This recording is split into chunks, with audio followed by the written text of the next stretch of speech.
E aí, tá tudo bem com você? Eu sou o Wellington Calazans, estou aqui para mais um vídeo. Hoje eu tenho um tema exclusivo para você e tenho também cortes do Conexão Angola para que você possa ficar por dentro do que foi falado durante o programa na minha análise, tá bom? Então vamos fazer o seguinte, antes você vai curtir, comentar, compartilhar e quem pode contribui com o Pix e aí você assiste aos cortes do Conexão Angola de hoje.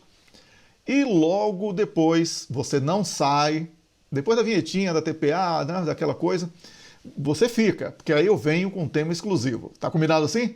Então vamos lá.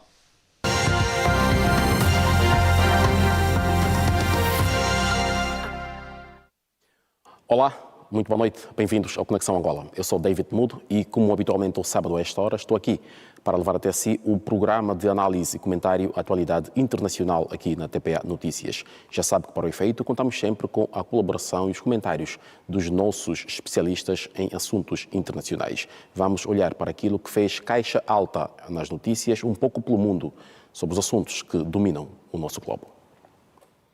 É assim todo o sábado, por isso passo já a cumprimentar e a apresentar os nossos convidados desta noite. São os comentadores habituais e residentes deste Conexão Angola, a partir da Europa, nomeadamente o Wellington Calazans, jornalista, especialista em comunicação integrada e que fala-nos habitualmente a partir de Estocolmo, na Suécia. Wellington, muito boa noite, bem-vindo a mais uma Conexão.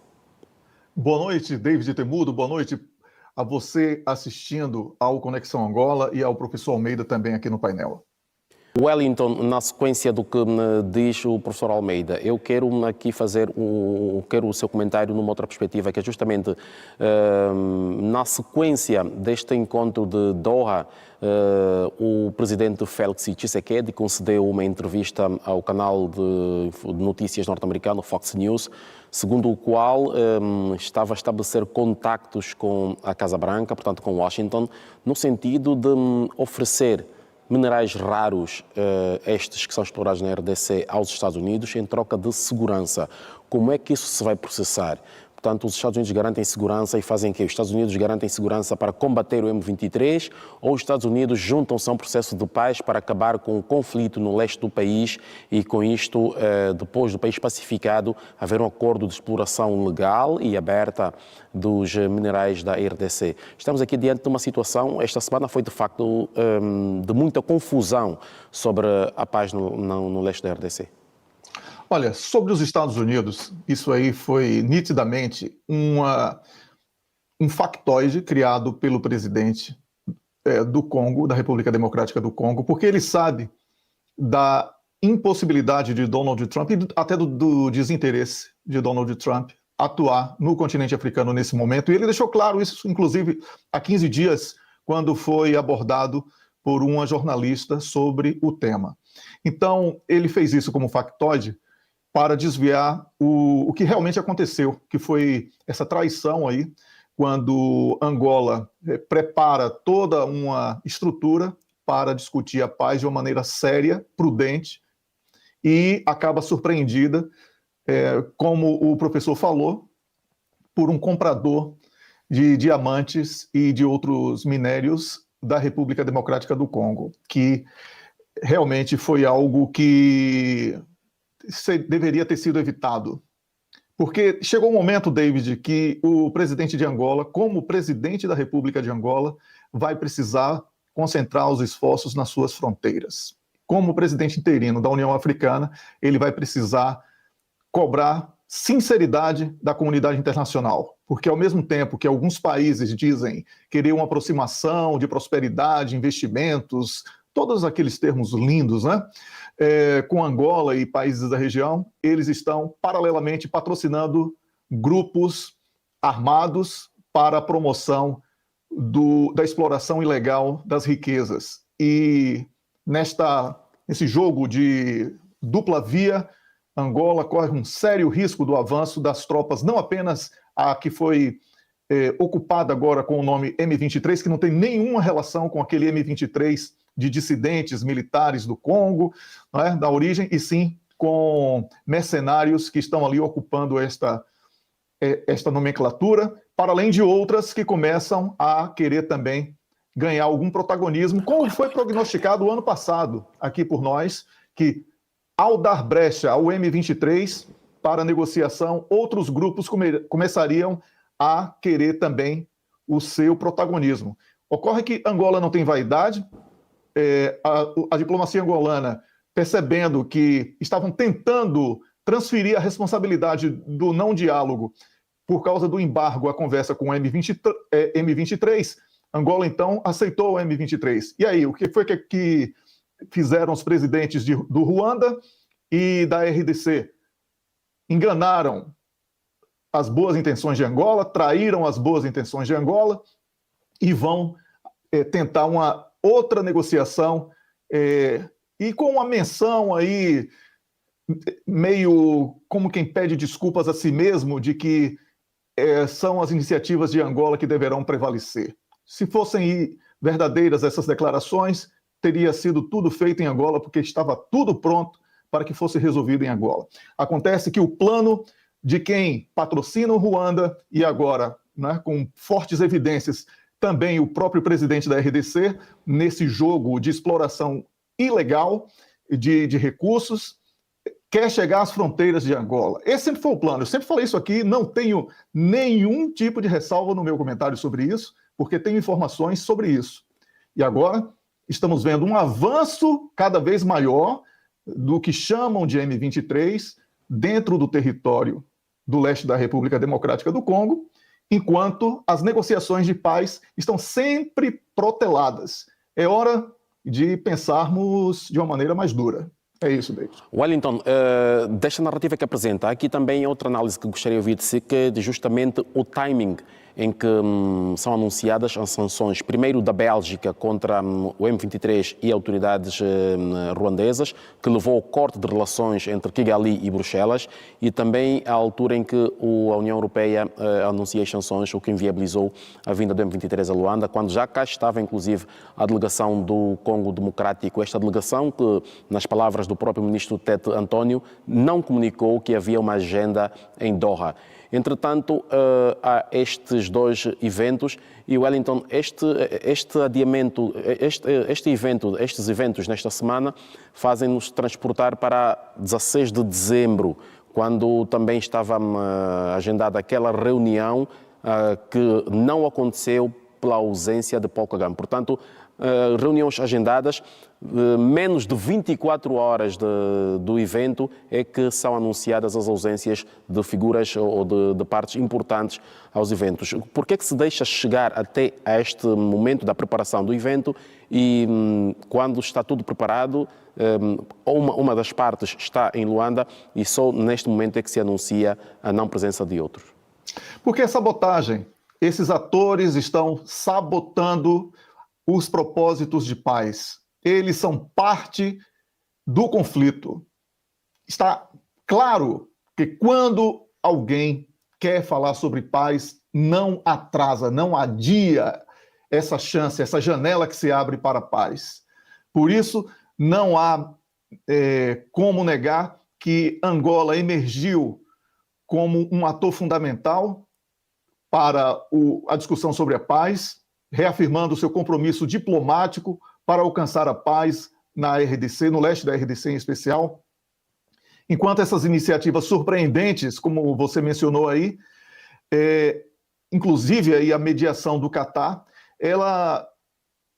essas iniciativas apenas sabotam esse processo que está sendo muito bem construído e tem sido exaustivamente elogiado por todos os analistas, não só aqui do Conexão Angola, como de todos os espaços da imprensa angolana e internacional.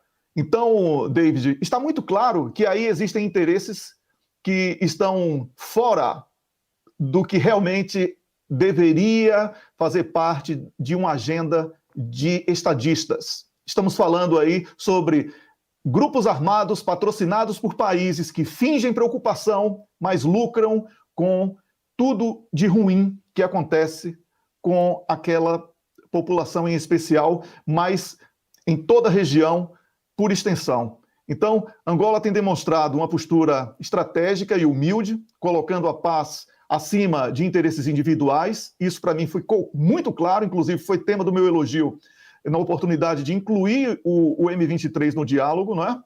O país tem liderado esses esforços, como os processos de Luanda e Nairobi, mas, mesmo que sejam considerados uma maior promessa para resolver a crise, nós estamos vendo aí esses sucessivos adiamentos, essas sucessivas surpresas negativas, e isto, David, no mundo da política real, a chamada realpolitik, é sabotagem. Não existe outro termo, então, por isso que eu peço, como um entusiasta da causa angolana, que o presidente use mesmo da separação de ser presidente da República de Angola e ser presidente interino da União Africana, porque os interesses aí não são convergentes. Apenas Angola está falando sobre paz, os outros estão falando sobre sabotagens e sobre um avanço indevido desses grupos armados nas fronteiras. Os patrocinadores nós já conhecemos. Por uma questão diplomática, não precisamos ficar repetindo os nomes. É preciso cobrar deles responsabilidade. Obrigado, Wellington, então, por esta análise quanto a este assunto. Vamos olhar, então, para um outro assunto que também está a marcar a atualidade internacional, que tem que ver com a atualização da guerra na Europa, portanto, entre a Rússia e a Ucrânia, que esta semana também teve bastantes desenvolvimentos, até muito tarde de ontem à noite, quando já ficou-se a saber de Donald Trump que há uma exigência, há um lembrete em forma de exigência que foi feito a Volodymyr Zelensky, no sentido deste assinar o mais rápido possível o acordo da exploração de minerais raros com os Estados Unidos da América para se partir para outra fase. Portanto, da conversa telefónica mantida entre Trump e Putin e depois entre Trump e Zelensky, foi anunciado pelas partes um cessar-fogo parcial, pelo menos para respeitar as infraestruturas energéticas, e Trump também ontem disse que está muito próximo o acordo de um cessar-fogo completo, e para segunda-feira está agendada na Arábia Saudita mais uma ronda de encontros negociais entre técnicos das partes envolvidas no sentido de alinhar melhor o acordo que foi anunciado por Donald Trump depois da conversa telefónica com Putin e com Zelensky. Wellington Calazans, em que pé é que está a guerra da Europa? Olha, David, desde a mediação de Donald Trump entre Vladimir Putin e também Volodymyr Zelensky, que culminou com um cessar-fogo parcial, nós temos visto aí uma disputa muito grande nos bastidores dessa guerra. Estamos diante de perspectivas muito diferentes e, por isso, a falta de perspectiva de que o sucesso de um acordo permanente de cessar-fogo e até mesmo o fim permanente das hostilidades seja consumado. Isso porque a União Europeia ela mantém o discurso russofóbico e, mesmo sabendo que não tem dinheiro, promete apoio a Kiev. A Kiev, por sua vez, finge que acredita que vai conseguir enganar Donald Trump, enquanto espera que a União Europeia consiga alguma maneira de manter a guerra. E a Rússia, sabendo de tudo isso, continua o avanço, e esse avanço tem sido substancial no campo de batalha, né, saindo um pouco aí da questão burocrática ou diplomática, se preferir, e a situação vai sendo agravada para a União Europeia pela absoluta falta de apoio, tanto dos Estados Unidos agora, como também pela preferência de manter a hostilidade contra a Rússia sem ter condição de fazê-lo. E, para piorar, a decisão da Hungria de não subscrever o apoio incondicional da União Europeia à Ucrânia vai aí expondo, David, fissuras internas que ameaçam não apenas a União Europeia, mas também a própria NATO, porque quando a União Europeia enfraquece e países membros da União Europeia na NATO estão em choque com os Estados Unidos, então, tanto a União Europeia como a NATO são visivelmente fragilizados nesse processo, porque ninguém discute mais uma tentativa de reverter a guerra em relação a possibilitar à Ucrânia uma mudança no cenário no campo de batalha.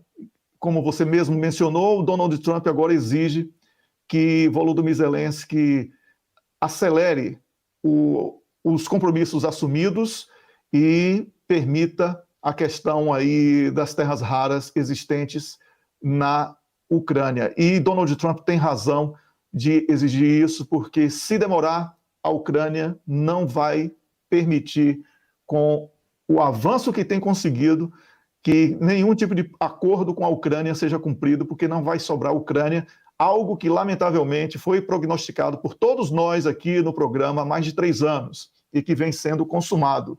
Dizíamos, a Ucrânia perdeu a guerra no 3º dia, quando perdeu a possibilidade de defesa aérea. Não existe vencer uma guerra sem a defesa aérea.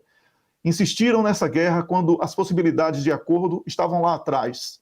E ainda insistem por vaidade ou por medo do novo, mas, como diz lá uma canção brasileira, o novo sempre vem.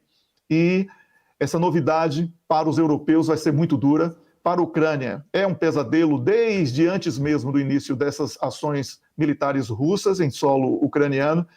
E para os Estados Unidos da América, que tem uma expectativa aí de reaver, né, tudo que investiu na Ucrânia, há um sério risco de ficar também com as mãos abanando. Por isso, David, o cenário da guerra é de troca de acusações, quebra do acordo parcial de cessar-fogo e também de falta de diálogo entre países membros da NATO e também países da União Europeia. Por isso, eu não vejo, assim, num curto prazo, uma paz sendo vislumbrada, porque a situação, sem diálogo não existe paz, né? O princípio de tudo para a paz é o diálogo, e só há hostilidade entre todas as partes envolvidas. Wellington, como é que a Europa se vai financiar para rearmar? Estamos a falar de um plano que foi apresentado, avaliado em 800 mil milhões de euros, e que vai passar primeiro também pela reativação da indústria armamentista do bloco europeu, portanto aqui é de nível dos 27, e define parceiros a quem adquirir armamento, cortando desde já alguns também que são dos meus produtores de armamentos, como é o caso, por exemplo, da Turquia.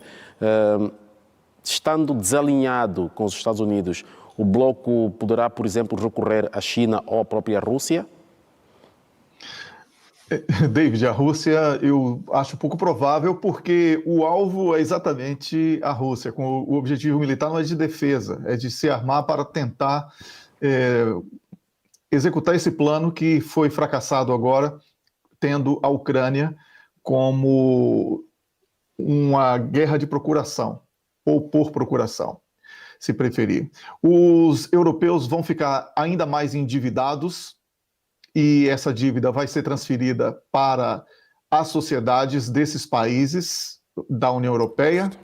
Os objetivos militares não serão atingidos, mas a dívida já estará consumada e o povo irá pagar caro por isso. O resultado é o de sempre. O neoliberalismo cria mecanismos para que o povo pague cada vez mais de alguma maneira, seja através de taxas, através de impostos ou através de ambientes artificiais que são criados, como este, né, em que uma mulher não eleita aqui da Europa, Ursula von der Leyen, decide sobre todos os europeus do bloco comum, o que é uma completa negação daquilo que chamam e dizem defender, que é a democracia, já que o povo não é ouvido e nem mesmo um representante do povo define esse tipo de situação. Ocorre que os países como Itália, como outros países membros da União Europeia que estão em sérias dificuldades, mas com ênfase aqui para a Itália, eles não concordam muito com essa política de investimento pesado na defesa, porque esses países estão tentando sobreviver, e se forem ficar ainda mais endividados, David, a situação será irreversível. E posso assegurar, como alguém que vive aqui na Europa, né? E eu vivo num dos países mais ricos da Europa, que é a Suécia, o padrão de vida, até mesmo em países como Noruega, que é riquíssimo, né? Suécia e outros, o padrão de vida caiu muito. A realidade, ela não está nesses dados econômicos que são apresentados anualmente sobre PIB e outras questões, porque não há uma distribuição de renda devida. Os índices de medição, eles não olham, não levam mais em consideração a prateleira dos supermercados, que é onde realmente tem o peso da rotina do trabalhador. E essa completa falta de conexão entre políticos e sociedades tem feito da União Europeia, mas da Europa, de um modo geral, ocidental, a Europa Ocidental em especial, um verdadeiro laboratório de insanidade. E, temos visto práticas cada vez menos recomendáveis da política sendo aplicadas, e os resultados, para quem planta erros, não serão de acertos, serão de erros. E a Europa colhe por todas as sementes erradas que plantou de guerra, de hostilidade, de arrogância, falta de foco, não investiu, não renovou a indústria automotiva, que era um dos motores aqui da Europa. Por isso, agora fica completamente fragilizada e vai ficar mais endividada. Não vai haver esse investimento que estão prometendo. Vai haver, sim, a geração de papéis, de dívida, e isso vai ser cobrado lá na frente, mas os resultados militares, eles não serão atingidos. Obrigado, Wellington. E já que está no uso da palavra, vou continuar consigo. Vamos agora olhar para o Médio Oriente. Também foi uma semana turbulenta, quando se esperava que na última segunda-feira se partisse para a implementação da segunda fase do acordo de cessar-fogo entre o Hamas e o Estado israelita. Eis que o Estado israelita quebra esta confiança que conseguiu do Hamas e também das outras partes envolvidas, como são as próprias Nações Unidas, e parte para um ataque maciço e massivo contra Israel, quando na madrugada contra a faixa de Gaza, tendo na madrugada de terça-feira causado mais de 500 mortes, entre as quais mais de 200 crianças, e até hoje, pelo menos, já são quase 1000 mortos. E Netanyahu avisou que esta ofensiva agora vai estender-se até a Cisjordânia. Ao que tudo indica, parece que já não há um interesse verdadeiro de Israel na recuperação dos reféns. Israel só fala em aniquilar e acabar com o Hamas e que vai tudo fazer para que isto seja concretizado. Isto está a levar a uma onda de contestação interna em Israel, mas, ao que parece, a nível do governo, há uma união em torno de Benjamin Netanyahu, que esta semana, também, pelo menos ontem, acabou por demitir o diretor dos serviços internos do país, porque este gabinete estava a levar a cabo uma investigação contra alguns membros do governo israelita, e também já está em curso um processo para demitir a Procuradora-Geral da República. David, o nosso público, felizmente, sempre foi avisado de que nunca foi a intenção de Benjamin Netanyahu promover a paz. Benjamin Netanyahu tenta se agarrar ao poder de todas as maneiras, com o grupo que sustenta ele no governo de improviso que foi criado, para que ele não seja julgado. Por isso, a recente decisão do governo de Israel de demitir Ronen Bar, que você mencionou aí, que era diretor do Shin Bet, Serviço de Segurança Interna, só aprofunda a crise política institucional em Israel e expõe aí fissuras perigosas no já fragilizado governo de Benjamin Netanyahu, na medida em que justifica toda a tentativa de justificar oficialmente essa perda de confiança, para não justificar, perdão, essa perda de confiança, surgem investigações sobre supostas ligações entre funcionários do gabinete e interesses irregulares, o que reforçam ainda mais a vocação das denúncias estarem verdadeiras sobre Netanyahu como um corrupto. Por isso, para além da demissão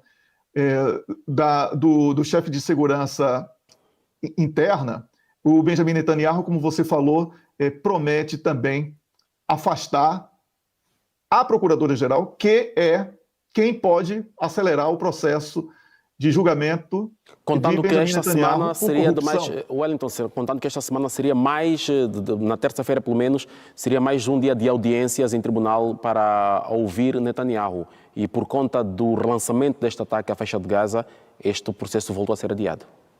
Exatamente, porque enquanto o governo se desintegra em disputas internas, Israel intensifica a ofensiva militar em Gaza e também na Cisjordânia, ignorando clamores internacionais por moderação e pelo cessar-fogo permanente.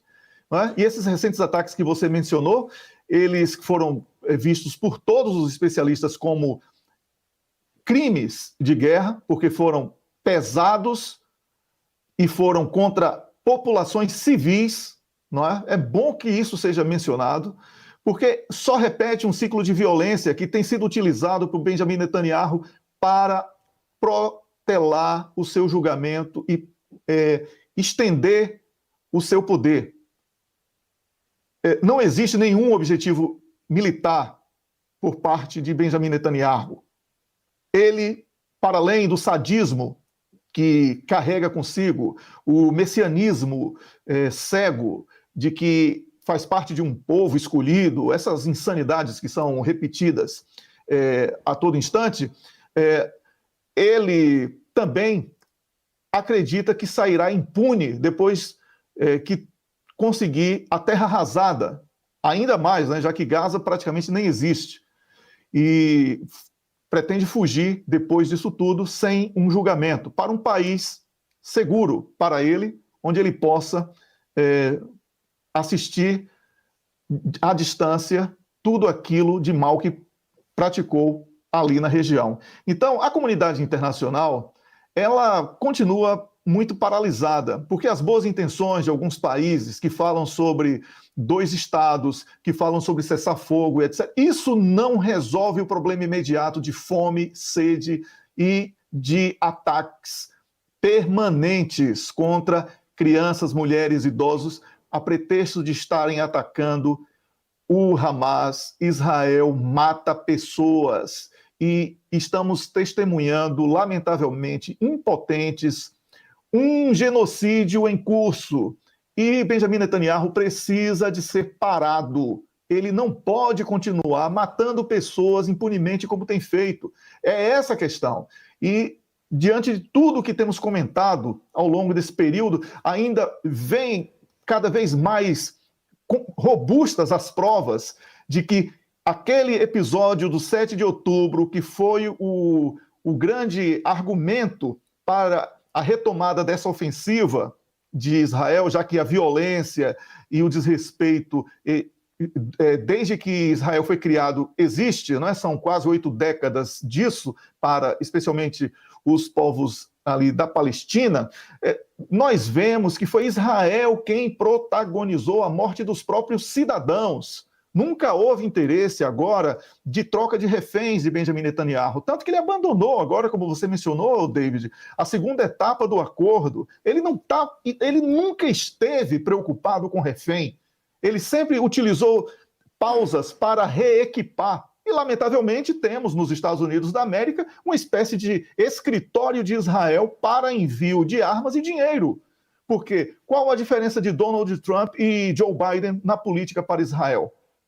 Eles continuam enviando apoio e agora os Estados Unidos entrando num ataque contra o Iêmen, a pretexto de lutar contra os Houthis, o que vai ser uma humilhante derrota para os Estados Unidos, porque a logística não permite que os Estados Unidos ganhem nenhum tipo de guerra no Médio Oriente, sem ter o apoio dos países dali da região, e esses países estão até vedados a apoiar qualquer tipo de ação a Israel ou dos Estados Unidos, porque sabem hoje do poder bélico dos iranianos, dos próprios iemenitas, através dos Houthis, que estão muito bem equipados.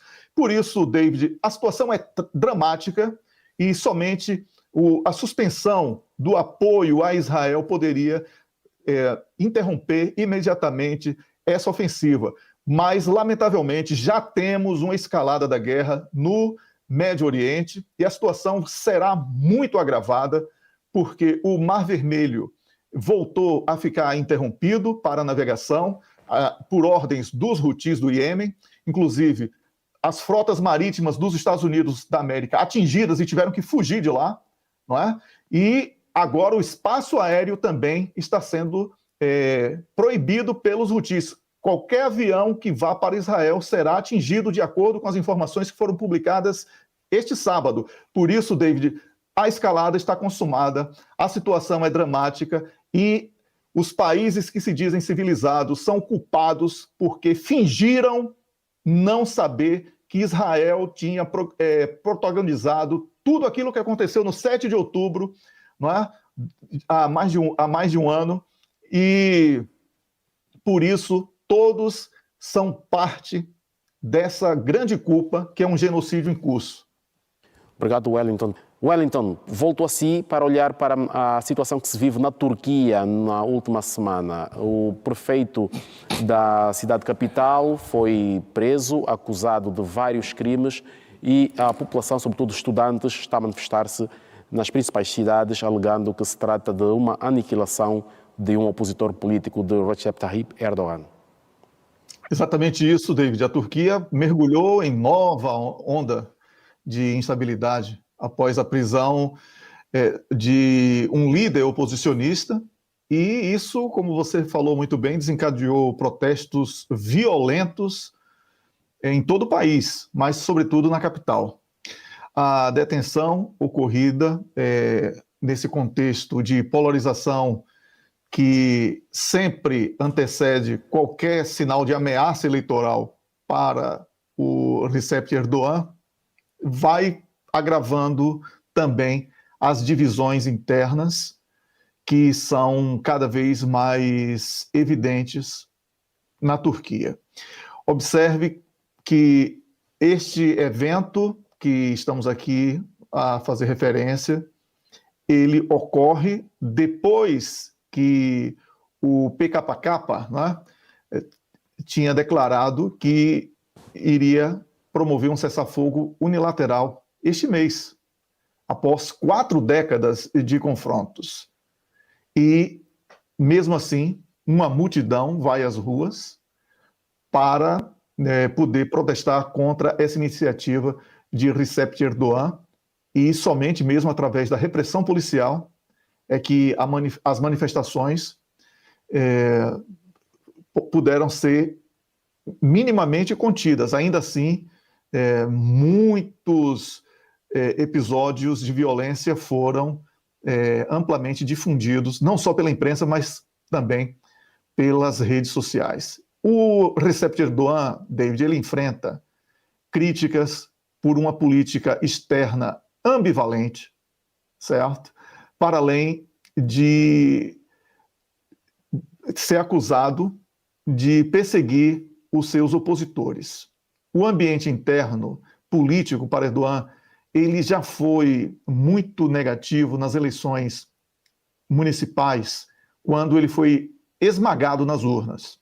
Por isso, há o temor dele de uma nova derrota humilhante, e ele começa a atuar, vamos dizer, através de uma profilaxia estabelecida por ele mesmo para evitar que o ambiente político seja difícil para uma eventual vitória ou indicação de um nome. Então, David, vamos aguardar essa semana para saber como o presidente Erdogan irá reagir a essa investida, não só da oposição, mas como do povo turco, contra as suas ações, e quais serão as consequências políticas para ele. Posso antecipar que ele está extremamente enfraquecido, não apenas do ponto de vista eleitoral, mas também com a sua possibilidade de poder muito, muito ameaçada e fragilizada. Obrigado, Wellington. Wellington, o seu positivo e negativo da semana. David, positivo, eu destaco a resiliência da diplomacia angolana, que, a despeito das decepcionantes atitudes das partes que deveriam ser as interessadas na paz, permanece com um discurso extremamente polido e oportuno para quem realmente deseja a paz. Negativo, já falamos aqui durante o programa, a impunidade de Benjamin Netanyahu na execução de um projeto de genocídio contra o povo da Palestina. Muito obrigado, Wellington Calazans, jornalista especialista em relações em comunicação integrada a partir de Estocolmo, na Suécia. Um grande abraço, David, um grande abraço, professor Almeida, você assistindo a Conexão Angola. Até a próxima semana. Nós fomos passando durante a emissão do nosso programa em rodapé uma notícia de última hora que dá conta de que o Papa Francisco poderá ter alta hospitalar no próximo domingo amanhã, portanto, dia 23 de março. Esta informação foi passada em instantes pelos médicos do hospital onde o Papa Francisco está internado há mais de um mês. Obrigado pela preferência. O programa Conexão Angola, um programa de análise e comentário à atualidade internacional, volta no próximo sábado neste canal a partir das 18 horas. Boa noite. Até lá.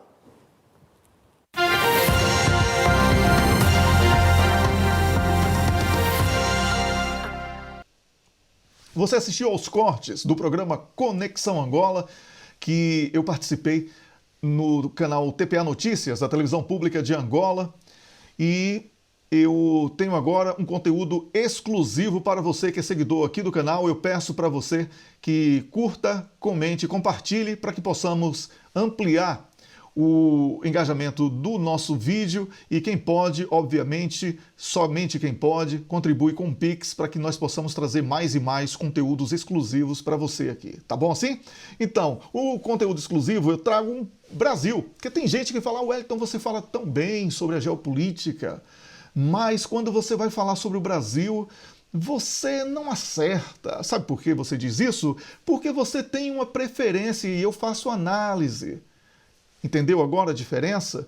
Porque você quer que eu fale bem do seu preferido, e eu não vou fazer isso na minha análise.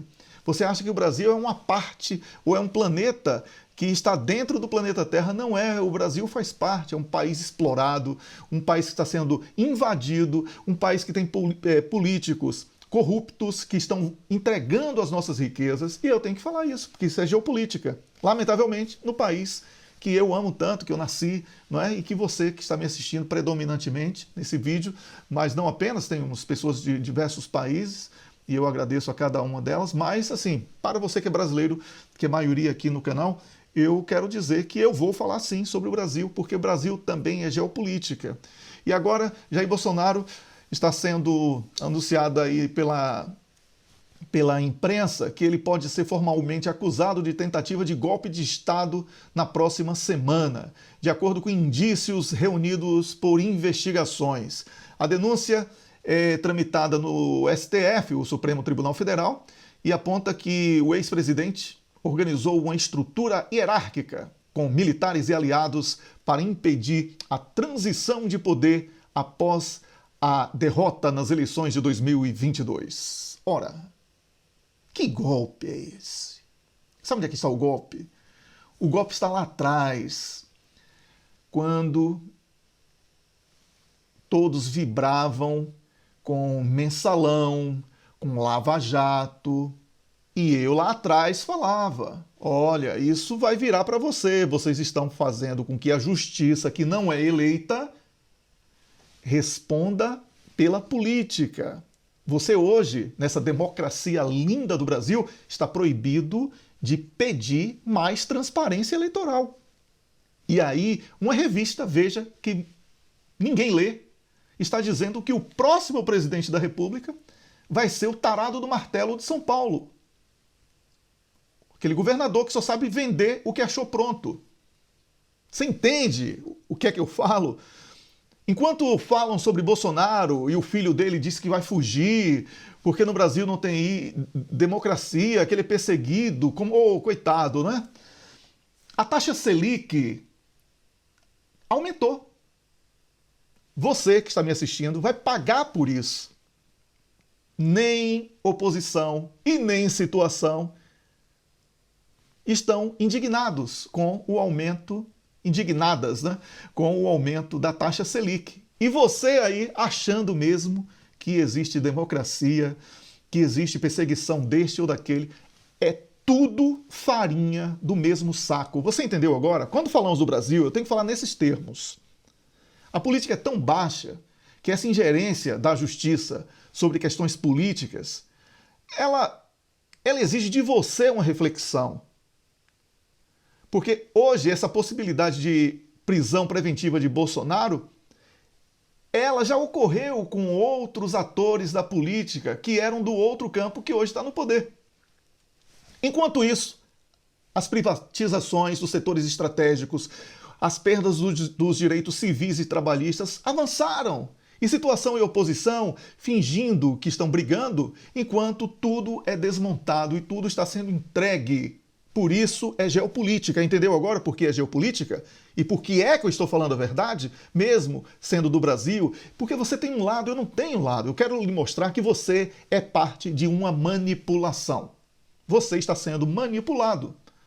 Então, essa crise de representação política no Brasil, ela é fingida através de uma polarização que não existe, quando todos, inclusive o judiciário, lembre-se do que Romero Jucá falou lá atrás, é com ST, é com o Supremo com tudo, é com o Supremo com tudo. Qual é a palavra dessa frase que você não entendeu? Tá todo mundo no esquemão de destruir o país, de fazer você ficar escravo, entendeu? Então, aí ficam aí, vai prender Bolsonaro, quem é que vai soltar, quem é que vai prender, quem é que vai mandar bater, quem é que vai passar gelol, não é fazendo propaganda aqui, de propaganda antiga, que eu sou das antigas. Então, essa falsa polarização faz com que você fique cada vez mais pobre. A concentração da riqueza aumente cada vez mais no Brasil. Essas políticas de economia neoliberal, elas estão cada vez mais fortes no Brasil.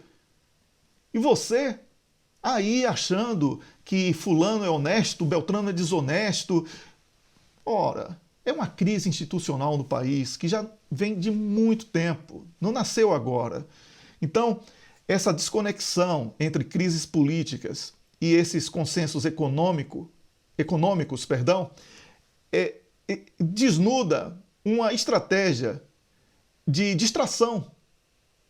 Enquanto a imprensa foca em disputas judiciais, falsas, não é? Sensacionalistas, medidas como privatização de estatais, por exemplo, avançam sem nenhuma resistência. E aí você vai ficar pagando mais caro por tudo.